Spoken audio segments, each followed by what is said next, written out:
Welcome to All Ears, the official podcast of the Cedar Rapids Kernels, presented by Miracle Ear. I'm your host and voice of the Kernels, Calvin Cristoforo. On the podcast, you'll hear from past and present Cedar Rapids baseball influencers, including players, managers, executives, insiders, and more. Cedar Rapids Kernels, let the good times roll. Back with another edition of the Kernels Ear podcast, sponsored by Miracle Ear. Here with a special guest today, Julian Gonzalez, the Kernels hitting and development coach here in 2025. Julian, good morning. How are you? Great to talk with you. Good morning, Calvin. Yeah, good to be here. Thanks for having me. We'll talk about your life in baseball and your path to this point in your career, but just to start with, what is a hitting and development coach? Obviously, hitting coach, probably self-explanatory, but what is your role with the Kernels? Yeah, it's a handful of different things. I'm the catching coach and also the outfield coach, and then I coach first base as well during the game. So, yeah, it's a blast. How much, of your work is on the hitting side and how much is it on the quote unquote development side or that aspect of your role? Yeah, I think it's probably a good 50-50, just like between the hitting and development side. Like I said, the development side has three things to it on the two defensive sides and then the base running front, but I think it's mixed pretty well, just helping out CJ on the hitting side and just whenever we have two cages, helping out as best as I can to take some stuff off his plate. And then on the catching front, just doing that on my own. And then just working with our pending 2 to 4 catchers and then the outfield stuff and then helping out Brian with base running stuff. We'll get into the team a little bit as we go along on this podcast, but let's start here right now because a lot of people are interested in a certain new addition to the catching room that you've been able to work with on a day-to-day basis. Eduardo Tait comes over from the Phillies. I know Twins fans, I know Kernels fans are all interested in how he looks like, what his skill set is, and how he projects going forward. Yeah, I mean, he's been a great addition so far. It's only been, what, like 4 or 5 days or something like that. But obviously a top 100 prospect, I think 56th around there in all of minor league baseball. So very, very talented player, especially on the hitting front. He's got a lot of juice from the left side, which is always super intriguing, especially from a catcher.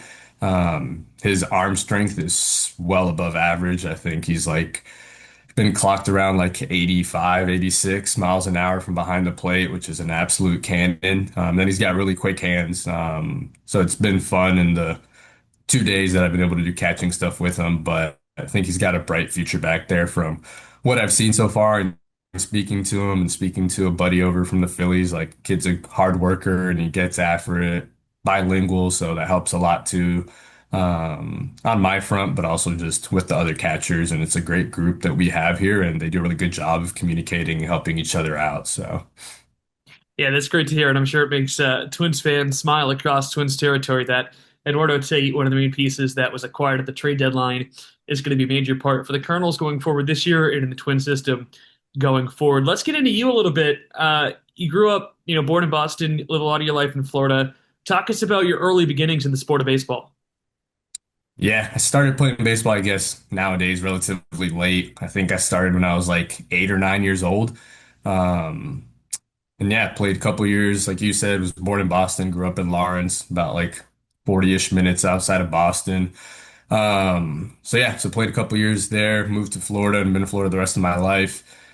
Played Little League, played in high school, wasn't a good player, but I always loved the game as you and I talk baseball every day on our bus rides and text messages. But yeah, I always knew I wanted to coach, and I thought it probably would have ended up being a high school baseball coach and either teaching Spanish, family being Dominican, being bilingual, or being a PE teacher.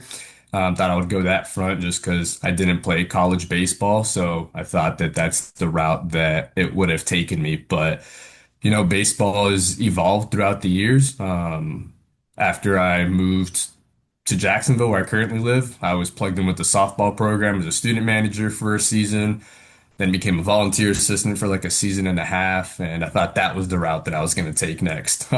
Baseball wasn't where it's at right now, and hiring guys like myself, once again, who didn't play college baseball, let alone professional baseball.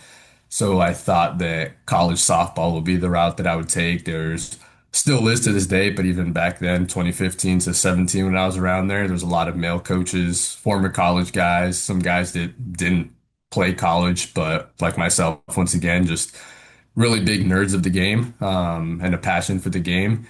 And yeah, so I thought I was going to go that route. Left there, went to high school softball for a season, figured that wasn't it for me. Worked at a facility for a little bit. And then that's where I ended up at Trinity Christian Academy up in Jacksonville. Was there for a couple years until the O's reached out on Twitter, after seeing some of my stuff and got into professional baseball. And it's been a blast and I've enjoyed it. And hopefully this is what I do until I retire one day. Yeah, a lot to unpack in that synopsis. Let's start with coaching college softball. What was your experience doing that? Yeah, it was fun. The experience was all over the place. Like I said, student manager for the first year, so I was doing laundry, I was hitting fungo, I was helping out Jeff Conrad, who's the current head coach there now, who was the assistant and then associate head coach when I was there, helping out him out with the hitting stuff. Would catch bullpens, which was pretty fun, honestly. A little bit different for sure. Yeah, how hard And is then that? I mean, it must be completely different. Obviously, arm angle, pitches, the riser, the drop ball. I mean, it had to be a little bit challenging. And your thumbs. Yeah, it was for sure challenging. It was like you said, it was just something different, just arm angle wise, the way the pitches were moving, using a different glove, a bigger glove, right? But it was a cool experience. Every once in a while, I'll remember those and think about as I'm working with the catchers and talking to them about stuff. But yeah, it was a different experience for sure. Just catching. I mean, just like in baseball, not so much nowadays, but girls just throwing junk balls. So girls throwing like super slower. Then we had some girls that threw a little bit harder. And yeah, remember some days where my thumb wasn't happy about catching those bullpens for sure. Does that translate at all?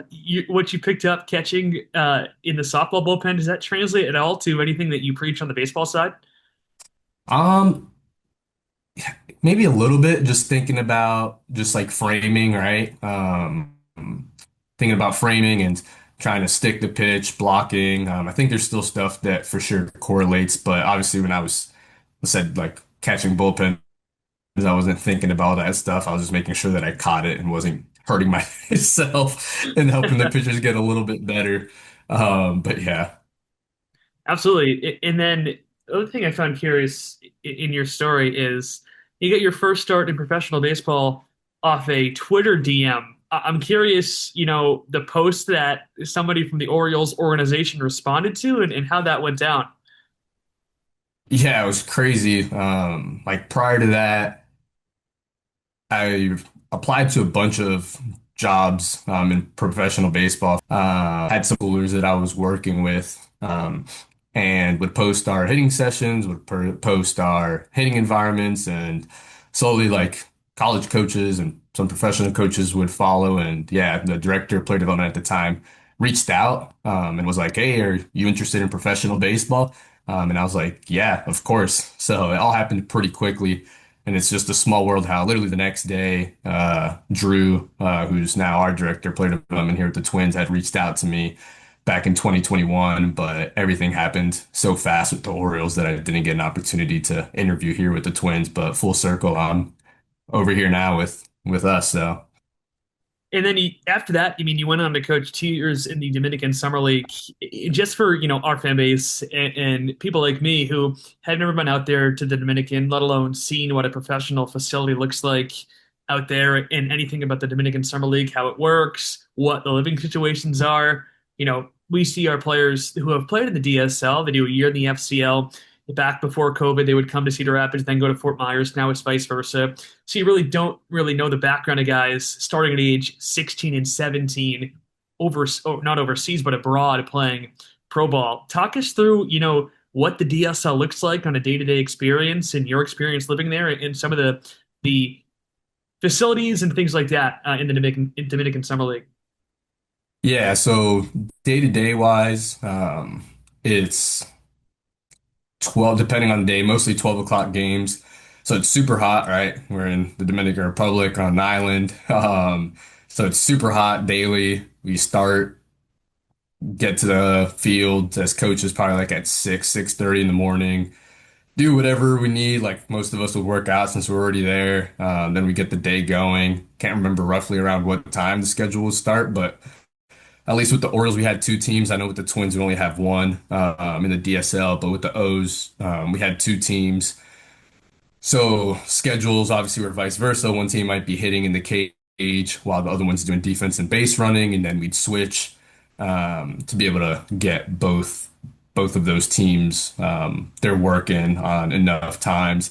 On Sundays, Saturdays, we try to get earlier games and do like 11 o'clock games and just try to get it going and do some show and goes. Just get there, maybe some flips, maybe not on the cages, and then just go play the game. It's their first year in professional baseball and playing roughly 60, 62 games depending on rainouts. So also trying to maintain just their health physically and mentally. Some of these guys being away from home, just trying to be able to slow it down for them and not overdo it for them. So that was kind of a day-to-day basis. We would play Monday, Tuesday, Thursday, Friday, Saturday, Wednesdays and Sundays off. Sundays completely off. Wednesdays might be like review days or pitchers would go in and just do some touch and feel stuff. So that's kind of roughly the day-to-day stuff there for those guys. On the living front, every team's different. The Orioles, my first 2 years were in Baseball City. There was four other teams, so five in total, in what they call Baseball City and Boca Chica. And the living was all right. The guys lived there on campus at the facility. The O's just built a new facility as of 2 years ago, I believe, closer to the Capitol, and that place is absolutely beautiful. I had visited the Twins, I believe, when I was with the Orioles, and that facility is fantastic. Just the amenities that the guys have, just like the rooms, the cages, the fields, having TrackMan, just everything that you need to help develop these professional athletes, these Latin guys, as they get ready, whether it's after 1 year or 2 years to head over stateside and be able to hopefully help the team out in the future. How is the league set up? You said like four or five facilities were in one city. What are the road trips like? How far are teams spread out? And all 30 teams are there, right? Yep, yeah. So I think when I was there, I feel like there was maybe one team who wasn't there, and I forget what the reasoning was. It might have been the Braves, I can't remember, but anyways, yeah, most of the teams were close. So like you just said, Baseball City, it was gated, five total teams there, and then probably about like 12 minutes from there, on one road, there was probably like another 10 teams, like the Phillies, Yankees, Angels, Rockies. I think the Twins were down there as well. We're like down another road. If you went down a little bit more, it was like the Marlins, the Red Sox, Brewers were probably like 30 minutes from where most of the teams are. And the furthest road trip was the Padres, and they were all by themselves, about 2.5 hours away, which was always a trip and a half going out there. But that was the furthest team for sure from everybody was the Padres. And that's a 2.5 bus drive for everyone. Padres going, back to Yeah. for anyone, they'd have to go for 2.5 hours. That's interesting on how that's set up for, someone like me and some of the folks who are Kernels fans who really don't know the setup of how the Dominican Republic facilities are down there. So that's great. Cedar Rapids Kernels, let the good times roll. Hey, Kernels. Hey, hey, hey, Kernels.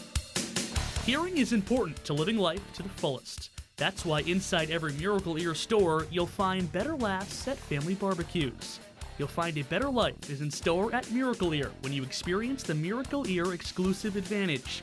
It starts with our free hearing assessment, plus innovative products that will fit your needs and budget.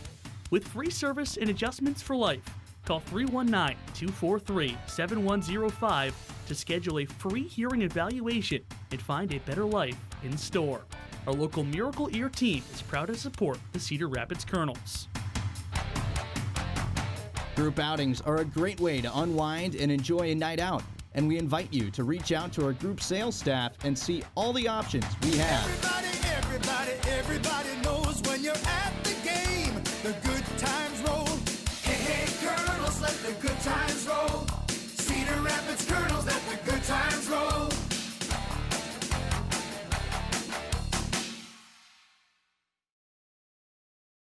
Enjoy your risk-free trial.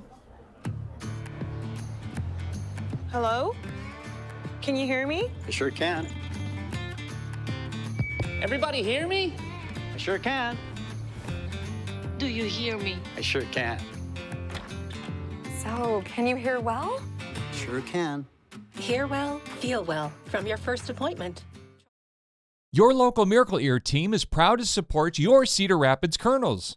Knock your child's birthday party out of the park with our exclusive birthday party package, designed to make your child's special day unforgettable. Head over to Kernels.com to discover the excitement waiting for you. Cedar Rapids Kernels, let the good times roll. Talking to Julian Gonzalez here, the Kernels hitting and development coach and the Kernels Out There podcast. This is another episode here in Season 5. Kernels right now on a 12-game road trip here in Michigan, getting set to go with a 6:35 game tonight against the West Michigan Whitecaps. So you moved, Julian, from the Orioles Dominican Summer League facility to the FCL, and this is your first year with the Twins. Talk about some of the transitions you made from the Orioles organization to now joining the Twins organization. Yeah, it's been a blast. Once again, like I said, kind of had somewhat of a connection with Drew back in 2021, him reaching out on Twitter about possibility of working with us. Obviously didn't work out at that point, but super happy to be here now. And yeah, it's been a pretty smooth transition, especially on the hitting front as I interviewed with Bryceberg, our hitting coordinator, and Ryan Smith, our assistant hitting coordinator, Alex Hassan, one of our assistant GMs, speaking to everybody. Ray Sierra, who's now in the big leagues at the time when I had interviewed, was other assistant hitting coordinator. Just as I spoke to them, a lot of similarities on the hitting front. So as I interviewed and spoke about things, and then once I got the job and was in spring training and was onboarding with things, like a lot of the things were the same on the hitting front and practice design and the environments and just like what the O's and us now here at the Twins believe in to be a successful hitter, not only obviously in the minor leagues, but hopefully in the big leagues. So that transition was pretty smooth, and it was and has been a blast working with these guys on the hitting front. And then obviously, like you brought up, just different role for me this year, working on stuff outside of hitting, right? Doing catching for the first time, working with outfielders, which I've done in the past, and then helping out with the base running stuff has been different, but has been a blast and just something new to learn and add to the resume. One of the things, too, that we've talked about that I know that you've enjoyed doing this year is coaching first base. Yeah. Why do you enjoy that role so much? Yeah, I think it's just a little things, right, in baseball. Like everybody always just sees the home runs and hitting it hard and throwing nasty pitches, right? But I think on the base running front, like you don't have to be fast to be a good base runner. We'll give a shout out to one of our catchers, Pancho Ruiz. Like I think he's a really good base runner, just being able to go first to third, reading balls, knowing where the defenders are at. Brian does a good job of speaking on the outfielders and their arm strengths, so the guys know beforehand what guys we can run on, what guys we can push depending on the situation, and what guys like we shouldn't try to run on. But I think Pancho does a really good job, and catchers aren't known for being the fastest guys on the field, but I think he does a really good job of base running, and just like little things. And as a coach, you're always learning from the players. And Kyle DeBarge has 56 bags right now this season, and he's a guy. Obviously, like I haven't done this in a long time, coaching the bases, and I've picked his brain so much this year. Things that he's learned in the past from our coordinators, or he's learned himself, or things he's done since he was younger. So it's always fun just learning from the guys. But yeah, just little things that I can help the guys out with their times at first base. This guy's a 1-3, maybe we can push it. This guy's a 1-1, like we have to get a pass ball to go. This guy's a 1-4. All right, you're fast. We'll get an easy bag here. So, but yeah, it's been a blast. I think with Kyle DeBarge, too, with those 56 stolen bases, he's been caught just 4 times. It goes into the theory of the homework that you guys do as a coaching staff and the reads he's able to get to go 56 of 60 on the bases, which is quite a remarkable feat, the most stolen bases for a Kernel since 2008.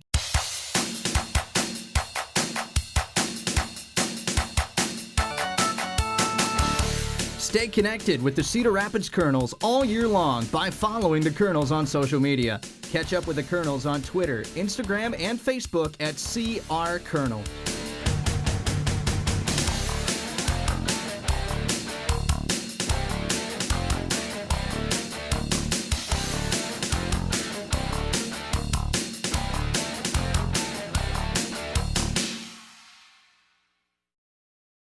Big Grove and the Cedar Rapids Kernels are bringing you the ultimate happy hour special. Swing by Big Grove, Cedar Rapids 2 hours before every evening home game and enjoy unbeatable drink specials. Want to make it even better? Purchase the Big Grove Mug Club and score $3 beers during happy hour.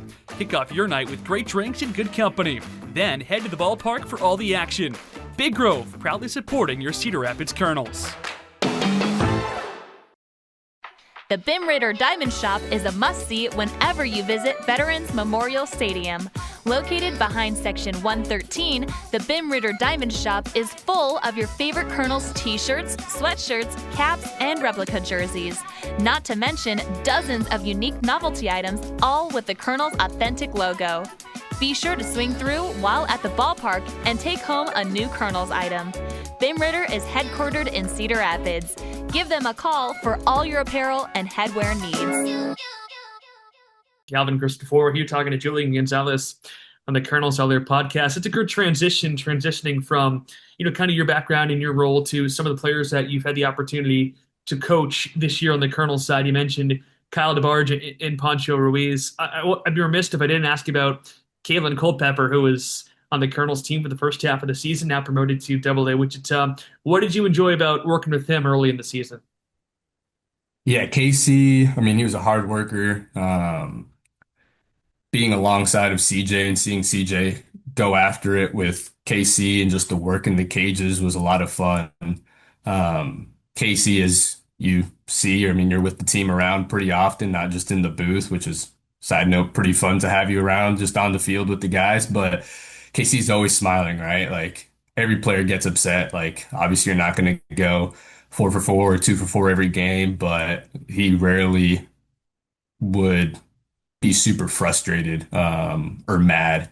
Of course, annoyed as players get for want to be perfectionists, but he was just a professional with his work in the cages, like willing to try different things and also willing to say, hey, I don't think this is for me, which I think is also a great part, right? Like as coaches, we don't know everything. We're there to help and guide these guys and build relationships with them and trust. So when we have things that hopefully they want to try on, but hopefully as well, they have the courage to tell us, hey, I don't think this is going to work for me. So yeah, he's a hard worker and obviously seeing the success he's having at Double-A now, I think with 7 home runs yesterday, I believe he hit his 7th off of Big Leaguer, which is also super cool and impressive. But yeah, it's just fun to see guys like that are hard workers and just continue to get success as they move up through the org.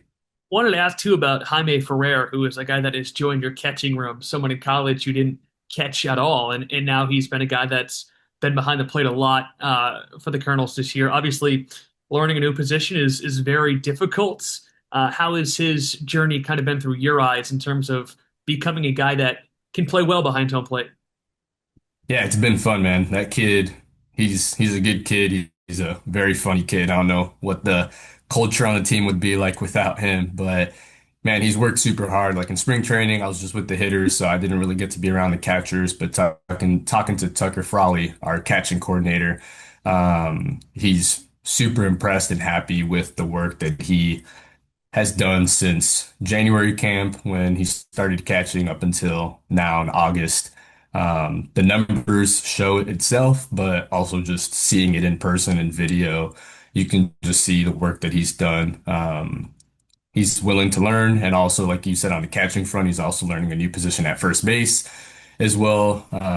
So he's just a hard worker and he just wants to be on the field. And obviously what he did in college at FSU was very, very impressive, hitting 22 bombs his junior year. So the bat plays and he's continued to make adjustments at the plate and work hard and making adjustments behind the plate as a catcher as well and at first base. So yeah, he's a hard worker who really wants it. As the season winds down here, I think it's crazy that the Kernels have played over 100 games already this season, just over a month to go in 2025. Only 12 home games left in the regular season, but postseason baseball coming to Cedar Rapids. How exciting was that, through your eyes to clinch that first half title and get a spot in the postseason again? Yeah, it was super cool, right? First year with the Twins, and I get to experience the playoffs um, with this team. Like it was a cool experience being at Beloit, being able to celebrate with all the guys there was super fun. And in that same moment, like Casey got called up as everybody's together, so it was just a super super fun day to be able to clinch that. And yeah, we're excited to head to the playoffs. 23, they won it all, so hopefully we can bring it back again to Cedar Rapids and help yeah, just continue to go on with these guys. Playoff tickets are on sale now, and you can purchase those on Kernels.com. Give a pitch to someone in the area who's listening to this podcast with 12 games left to go, guaranteed one of the playoffs, hoping for more than one playoff game at home. Why should fans come out to the ballpark to see this team as the summer winds down? Yeah, I think all the names that you popped up who are still with us, right? Tait, you just got the top 56 prospect who I just a little bit I've seen in person and video that I've seen in the past, even before we got him. Like, I think the kid's going to be a big leaguer one day. Billy Amick, right? Like, have some really solid guys that are top prospects in minor league baseball, guys that we value a lot on this team. Like, the guys compete every night offensively. Guys go up there and have great at bats, and we find ways to score, like we said, whether it's doing damage with those guys, Jaime or Billy or Winnie or Danny or whoever it may be, Poncho, or if it's trying to get bags and first to third and doing the little things and seeing Debo steal some bases, hopefully trying to break some records there as the season winds down. Then defensively, we have a really solid group of guys, and then the pitchers just doing their jobs and getting after it. So I think this is going to be a fun group to watch and a fun group of future big leaguers and guys that are going to play this game for a long time. And it's minor league baseball, right? So cheap tickets, cheap food, and be able to watch some big leaguers now before they make it up to Double A or make it to Triple A and the big leagues, hopefully in the next handful of years. So yeah, I think it's a great group to come watch as we finish the season and hopefully make this run in the playoffs and win it all. Well, there you have it. I couldn't have said it any better myself. Julian Gonzalez, Kernels hitting and development coach, joining us here on the podcast. Julian, thanks for the time. Appreciate you, Calvin. Have a good one. Julian and myself, hope to see you at the ballpark coming up soon as the Kernels wrap up the 2025 campaign. So, can you hear well? Sure can. Hear well, feel well. From your first appointment, try our new nearly invisible solution risk-free. Your local Miracle Ear team is proud to support your Cedar Rapids Kernels.